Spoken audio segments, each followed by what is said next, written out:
bunch of fishies, bunch of dolphins like flapping around, and the Israelites are like, I'm having one of them. Lobs it over his shoulder, carries it into the desert of sin.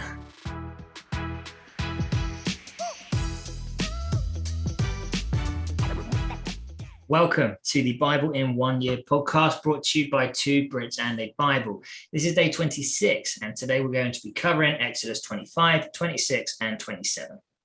In Exodus 25, God speaks to Moses and Israel makes offerings and a sanctuary is made. In Exodus 26, God describes to Moses the design of elements of the sanctuary. And in Exodus 27, God describes to Moses the design of the altar of sacrifice and other details.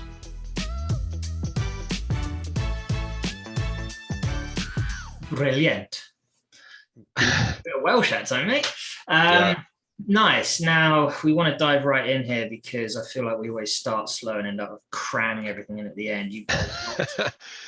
It's funny that you say that, because immediately I was like, you should start just throwing in a Welsh accent and a farmer accent and an Irish accent, because you are very talented with your accents. I get around. Cool. So the first thing I noticed on here, Exodus 25, verse 3. Now it's stuff they need to be using to make everything, or the offerings for the tabernacle at this stage. And it's saying that they need, gets towards here and says they need, now depends which version you're reading. In the Message, it says dolphin skins. In the NIV, it says about porpoise skins. Now, I saw that, I read that, and I was like, dolphin skins? Where are they getting dolphin skins from? But then I looked it up and I Googled dolphins in the Red Sea. Turns out there are a lot of dolphins in the Red Sea. So I reckon here, this is not necessarily biblical, but probably what happened. Moses, Red Sea splits, bunch of fishies, bunch of dolphins like flapping around, and the Israelites are like, I'm having one of them. Lobs it over his shoulder, carries it into the desert of sin. I love that. And if I were one of the Israelites, 100%, if I had an opportunity to grab a dolphin, then I would do it. So yeah, that well caught, man, because I read this pretty recently and it didn't even faze me that there were dolphin or porpoise skins. I didn't even think about it. Well, but yeah, consider it. But when I was doing it in the Message and it said dolphin, I was like, dolphin. Yeah, that's brilliant. So that's one of the reasons why I do feel like I need to read the Message a bit more often sometimes, because they definitely do a great job of modernizing some things like that would otherwise go in my head. Well, I mean, that all just ties into the grandeur of the design of everything, right? I mean, I do have a lot of notes here. There's a lot of symbolism of the different bits of design God gives to Moses, but the intricacy, the fact that you even got to use something as exotic as the skin of a dolphin as part of this plan, it's just shows the grandeur of the tabernacle, really.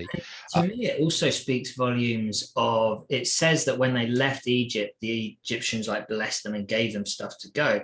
All this stuff they're doing this with, they won't have found it on the way. They must have carried it out of Egypt. So they are packing a heck of a lot of stuff to go with them, and like, they left with a lot of belongings, a lot of wealth, a lot of stuff to be able to do all this with. It's pretty impressive when you think about it. It's incredibly impressive, and it also again just shows God's perfect plan, right? The fact that he made sure that they had enough to succeed and to do everything that they needed to on this long journey. And it does, I suppose we were talking before about how they were a bit grumpy about not having enough food, not having enough water. Moses is like, they're ready to stone me, Lord, please sort of help me. I can see why you'd be a bit grumpy if you've got like a bag of silver on one shoulder and a porpoise on the other one, right? Maybe I can see that.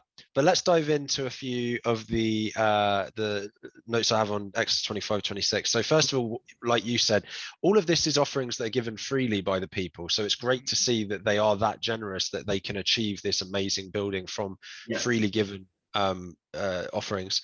There are, in Exodus 25, 37, there are the 7 lamps. Now, I will admit I did some performance enhancement here. I did look at a couple of external sources. This is not my idea, but the lamps apparently represent God's guiding light. And then you've got the curtains, which are woven with cherubim on them, cherubim being a fancy word for angels, basically, right? And that's to show, Exodus 26:1, that's to show that the angels reside here at the tabernacle as well, which I think is really cool. And then the final thing I'll just quickly say on the curtains, Exodus 26:37 as well, talking about the curtains and the gold hooks for them. The curtains, I love the idea. Again, I read this. This is not my genius by any means. I rarely have genius.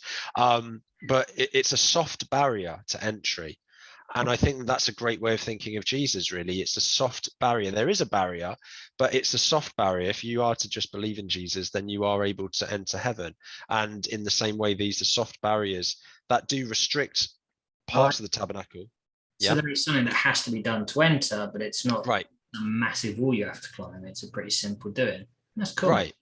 It's like Moses just having to lift his hands so that they can beat the enemy and so on earlier, right? It's God wants us to do small acts of obedience, but it's always so easy compared to what he brings to the table. No kidding. And while you're talking about some of the specifics of the tabernacle there, the video that went along with today's reading in the Bible Project reading plan, it blows my mind. These videos are just absolutely awesome. That's why we want people to actually join with us in doing this for themselves, reading it for themselves, to pull stuff out.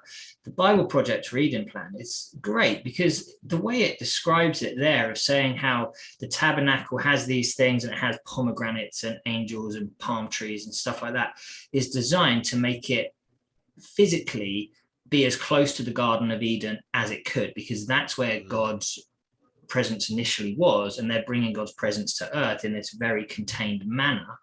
And so that's sort of why it was like that, because I never really realized why. I thought it's just pretty in it, throw some pomegranates around, why not?